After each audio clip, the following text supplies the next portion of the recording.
Palace deserved to win. They were much better than us in the first half. Could have been up 3-4-0 maybe. We had to thank Alisson that it was only 1-0. And in the second half, I think it was a better performance from us. We had some very good, clear chances, which we didn't take. And then we fought to be happy to score in the end the equaliser, which would have given us a point. But yeah, a second set-piece goal led to a Palace win. Last year we also broke a record, yeah? The worst start into the Premier League season, and we ended with a points record for Crystal Palace. So it's now not always clapping on your shoulder and say, we are the best ones. No, it's not. Like we're always doing, analysing the game, what are we doing well, what we need to improve, really being very, very analytical, and of course taking all this positivity, taking these emotions to the players and show it this evening and show it this game is the best recovery, and then Tuesday we will start preparing for Kiev. I think in the first half we had multiple chances. I think obviously there's not many teams that can create that much against Liverpool, so credit to us. And yeah, I think it was probably deserved the 3 points, so happy to be able to help and contribute. What do you think the key was to creating so many chances against a team like Liverpool, as you say? Yeah, I think we're just hard to play against. You know, we got a nice, resilient group. Obviously, we work together, and we got threats and talent up front and in midfield. So we know we're gonna hurt any team we play against. And today it all clicked for us, and thankfully we were able to get the 3 points. Yeah, it certainly did all click once again for Crystal Palace. Their best start for 35 years in any division. And Martin, they thoroughly deserved that win today, didn't they? Yeah, they were absolutely brilliant.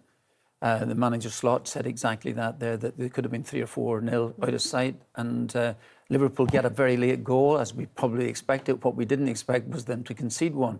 But the overall picture for Liverpool is that they've won some matches this particular season that they didn't deserve to win. And today they've got what they deserve, which was absolutely nothing. They're still a really fine side, but Crystal Palace were magnificent. Let's take a look at how Crystal Palace did it then. And Ismail Assar loves a goal against Liverpool. He's got 5 in 8. Talk us through this one today, Darren. Yeah, it's just anticipation. I mean, picking up the pieces. I mean, he's in there, he's bouncing around a little bit, but he's the one in his toes because he's surrounded by a lot of Liverpool bodies in there, but he manages to find just a yard of space. He goes in there and he just anticipates where the ball's going to drop, and he does that really well. I mean, no one's marking him, but look there, he's the only one in the 6-yard box. He's on the move, he's on his toes, and he swivels on it, and it's a simple finish. I can't say any more than that because he's there. The most impressive part is that he found space in that particular 6-yard box, and a really nice goal. Now, Chiesa did level things up for Liverpool, and I think, Martin, potentially, if Crystal Palace hadn't gone on to win this game, this goal might have been quite controversial. Yes, because the VAR looked at it for quite a long time, and they thought that Salah had actually handled the ball.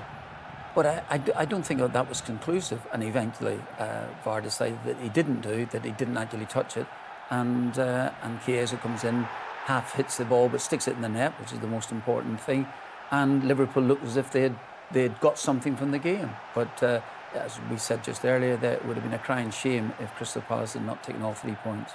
Well, thankfully for Crystal Palace, they did get the rewards of a brilliant performance because, as it has been very much today in the Premier League, it was the Late Show, and Eddie Nketiah got the winner, and I think it's safe to say that Selhurst Park erupted. It did, yeah, and he needs that. I mean, he's such a good finisher, Eddie, but he hasn't really got a run because of Mateta's form. Mateta's been outstanding, but I would back him more than anyone in that Crystal Palace squad in this type of position. He just sniffs out a chance, gets it under control, and it's about, can he show that composure? Can he hit the target? Because it's not an easy finish, because he anticipates where it's going to drop, keeps himself onside, but it's his first touch off his chest, manages to get into an area where he can swivel on it, and he keeps it down, and he finally beats Alisson, and it's a really good finish. And as you said, their Selhurst Park absolutely erupted. Crystal Palace are now second in the table. So this isn't just one game in isolation. They've actually also equalled their club record run of 18 games unbeaten. Oliver Glasner has been an absolute revelation there. We know they won the FA Cup last season, but what is it about this Crystal Palace side and the way he's got them playing that impresses you so much? Well, I don't really know the man at all, but he has been very, very impressive. He talks very, very well, but most importantly, he gets results in the field. And this is back end of last season. You're talking about, winning the FA Cup. That is major. That gives the football club, first of all, some kudos, but more importantly, it gives the manager power. and the players will now follow him. This is the big thing. So he's carried that on, and he's losing some players at times. I know he's called in, and he was able to keep the centre half for a while at least, but he is hot property himself. So he is the man of the moment. Oh, let them enjoy it while they've still got all these players and managers. Absolutely. For Crystal Palace's sake, I hope he doesn't go. As for Liverpool, bit of a reality check, perhaps. A little bit. I mean, maybe got a bit complacent after their winning games late on, not exactly planned that well. But listen, they're a good side. They're still trying to figure things out, getting Wirtz in. Isak obviously made his Premier League debut starting from the start of the game. So, yeah, it was a bit of a reality check. Still defensively look a bit wobbly to me. But they've got good players and they're a good side with a good manager who've got pedigree. They've won the Premier League last year.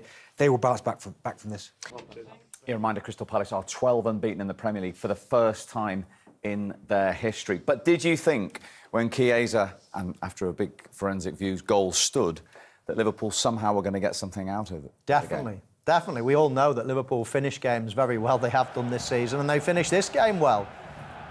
So a bitter pill to swallow conceding in injury time. They know how it feels to score in injury time. Now they know how it feels to concede. But it was a lovely ball in, this was. Just floated in. Mo Salah goes up, might flick his arm. That's what VAR were looking at. Hard to be conclusive. And he was getting pulled back at the time. Because it wasn't conclusive, I think they let it go. And Chiesa, as many times when you hit one in the corner, you tend to scuff it in there. But he's starting to make an impact off the bench. And definitely Liverpool would have thought that's at least our unbeaten run continuing, even if it was only 1 point, but Palace had other ideas. Yeah, that's his second goal off the bench as a Premier League substitute this season. Talking of which, enter Eddie Nketiah. He's only ever scored 3 times in the Premier League in a Palace shirt. What a moment for him personally as well as the team this was. Yeah, but we know how good this Crystal Palace team is on set pieces. Long throw. Can you win the first one? Can you get the flick? Can you win the second one? Will Hughes does brilliantly, and then Guéhi wins that one, and it's a great finish. And that's what Nketiah said it there. They're hard to play against. They make it difficult. Look, you got to win these second balls. You win one there, and then you win that one. That little flick. He's onside, and Nketiah, great little chest and great finish. Frimpong didn't know where he was. He got the wrong side of him. Do you know, in the lead up to it, Don Hutchison said in commentary, but Kirkes had an opportunity to not give that throw-in away. They shouldn't be given a set piece in the last seconds of the game. Could have cleared it with his right foot. He lets it run across his body and then swings it out for a throw-in.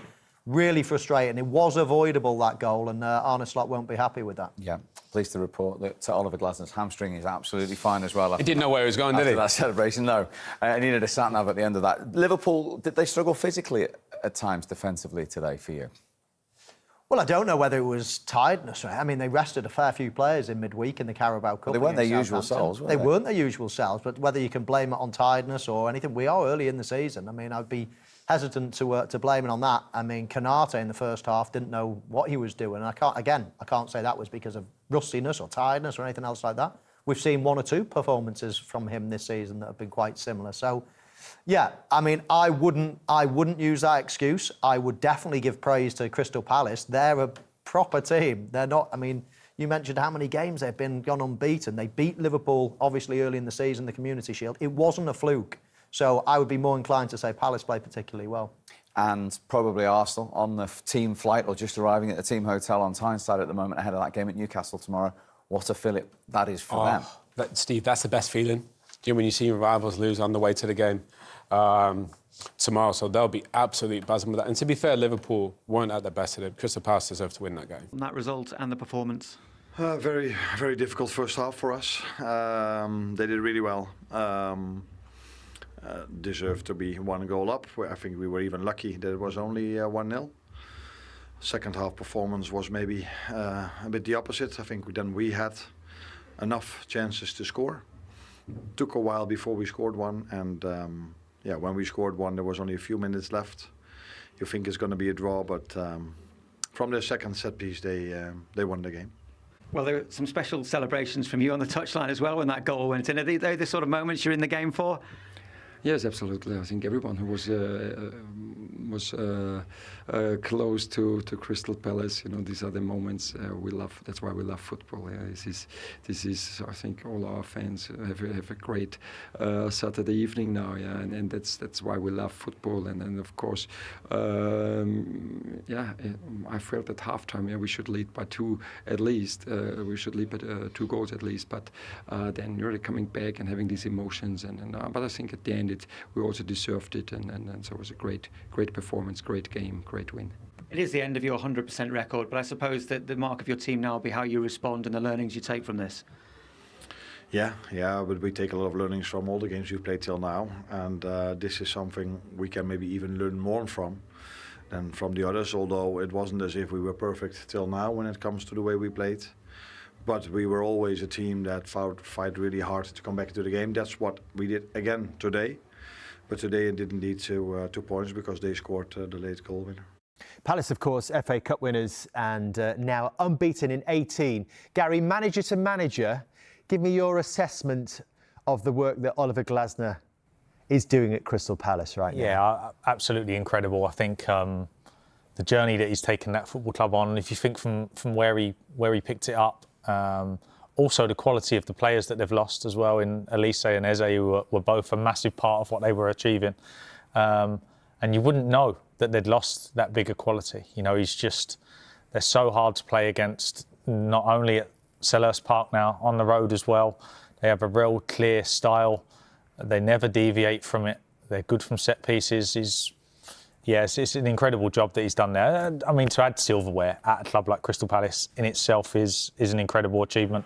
But then to come back again this season, and maybe you would be excused for dropping off a little bit, having won the FA Cup and having won the Community Shield or the Charity Shield, and having lost your best player in Eze.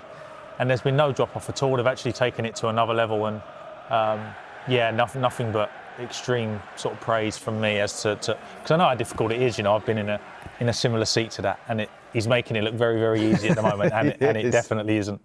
It's some coaching story, isn't it?